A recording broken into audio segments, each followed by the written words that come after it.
नागपुरात तिसऱ्या दिवशी सुद्धा मुसळधार पाऊस सुरू तर 27 तासांमध्ये नागपूर शहरात 136.9 मिलीमीटर पावसाची नोंद।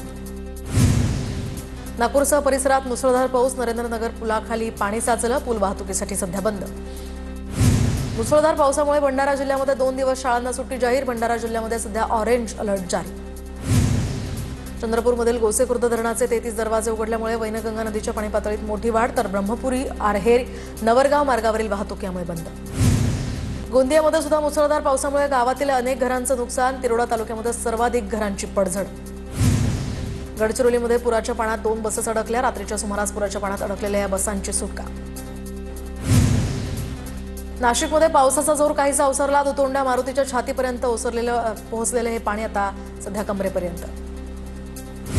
नागपूरसह परिसरात संततधार पाऊस सुरू तर नागपूर, चंद्रपूर, भंडारा, गोंदिया आणि गडचिरोली जिल्ह्याला ऑरेंज अलर्ट। मोडकसागर धरण 99.74% भरलं। मोडकसागर धरणाच्या खालील बाजूला वैतरणा नदीकाठच्या परिसरातील नागरिकांना यामुळे सतर्कतेचा इशारा। नाशिकच्या सटाणामधील हरणबार धरण ओव्हरफ्लो तर धरण ओव्हरफ्लो झाल्यामुळे पर्यटकांची गर्दी। अनेक नागरिक जीव धोक्यात घालून सांडव्याच्या कडेला जात असल्याचंही समोर।